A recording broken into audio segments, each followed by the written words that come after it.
So this is a video response to Mad Jen. Her YouTube channel is Mad as Heck. It's spelled very funny. I'm going to leave a link in the description box, but it's also the name of her website.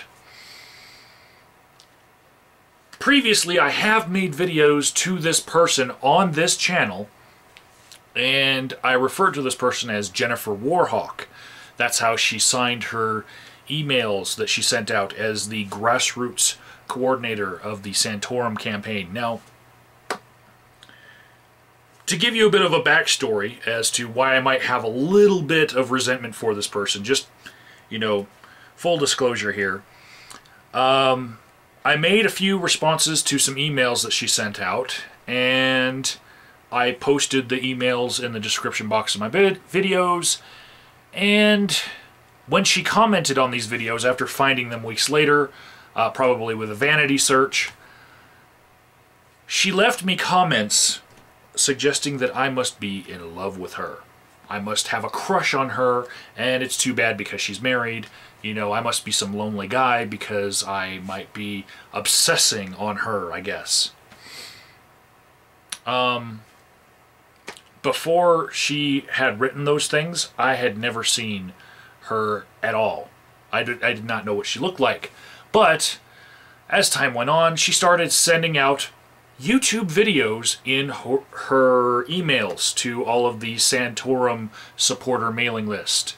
And I was on that list because as a delegate to all of the assemblies of the Republican Party for the Colorado caucus, I must have signed up somewhere. I like getting information.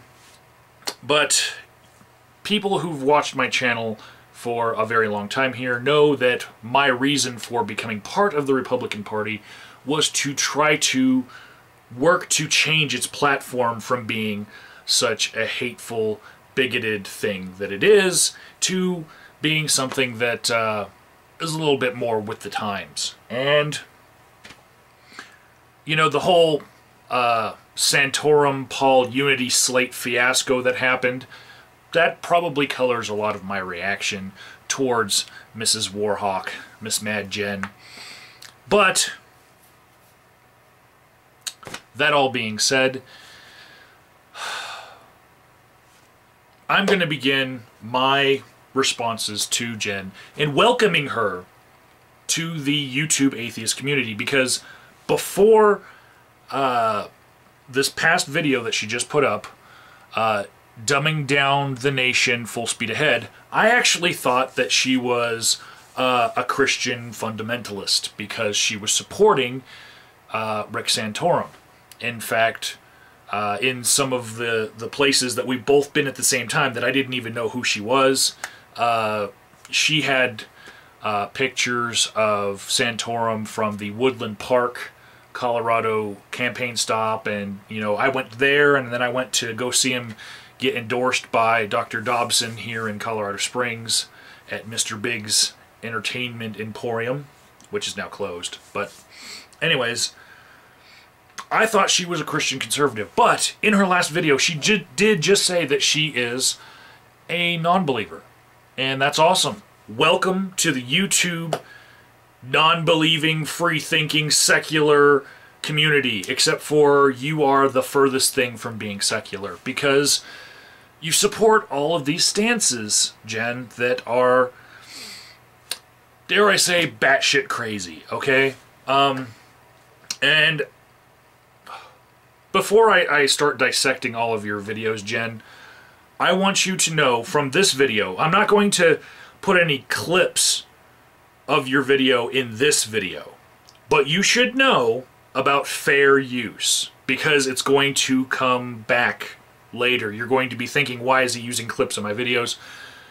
When you look at the Digital Millennium Copyright Act, please look up the fair use clauses, because you're going to get a lot of criticism in the future, in the very near future.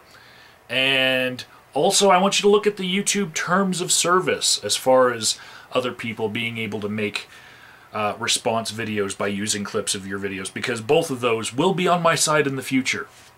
Also, Jen, right now you have 10 subscribers and I have upwards of 1,500.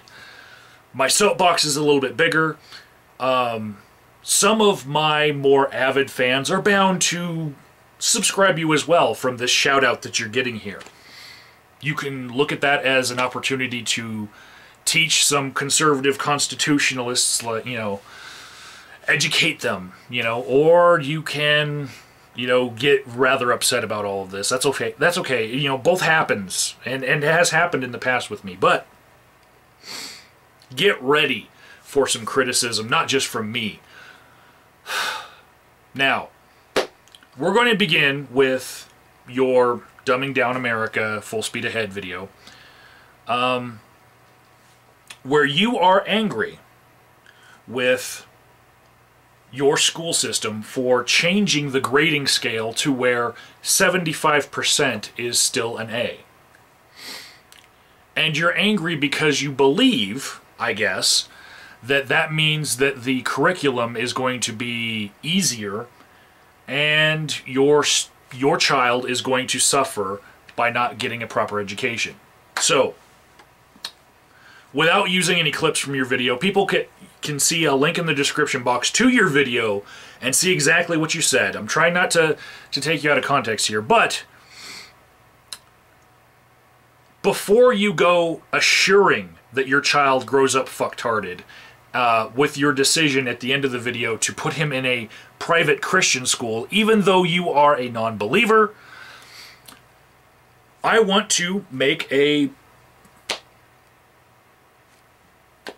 little criticism about what you're saying here, because rather than, you know, investigating private schools, maybe what you should have been doing is investigating the teachers of the public school that is changing its grading scale so that 75% is still an A.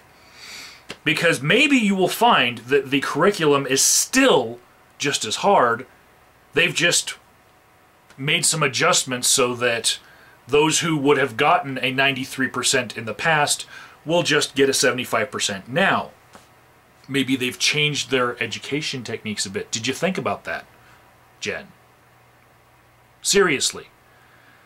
Rather than, you know, exploring what's actually going on in the school system around you, you're going to just get all incensed because it's change and you can't handle change. And we know that you can't handle change.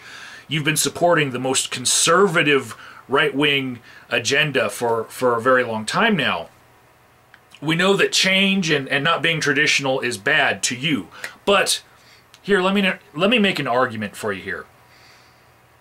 People from India, East India, you know, their students are now taking over all of the engineering jobs here in America. That's, you know, go into most any plant, you'll find some East Indian mathematicians who've taken over the engineering jobs in plants in America. That's how they get their visas, is you know, mastering mathematics and stuff.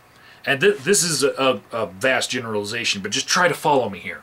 I could back myself up with some statistics and really hurt your brain, but we're going to be easy on you for this first video here. In countries such as India, where their students are excelling and replacing American workers here in America with jobs that we would want to have, in those education systems that they came from, what kind of grading scale do they have? Well, in East India, the grading scale normally is 35% is passing. I can back this up for you, but top marks are between 80 and 100%, and what's considered first division is 60 to 80%. What does that mean? Well, I'm just going to take a wild stab in the dark here and just use some of my psychology major skills from my degree right there. And I'm going to say that perhaps, I'm just going to, you know, make a small hypothesis here. Perhaps people who grow up in grading scales that don't condemn failure as much and consider a whole bunch of the class failures, everyone under 75% is, you know, under average and they're not excelling, perhaps those people that grow up with those harsh environments, they tend to, I don't know, start believing that they're failures. And those that get told that they are achieving, they feel that reinforcement and they achieve more. And so, these countries that can accept change to their grading scales and have changed them accordingly, they're going to take away all of our American jobs, and people like you, Jen, who just can't handle this change and can't handle adapting to a global environment, you're going to be the reason why the Republic dies, because it can't adapt, because it's stagnant and stale and fraught with meaningless tradition. Until we meet again, Jen.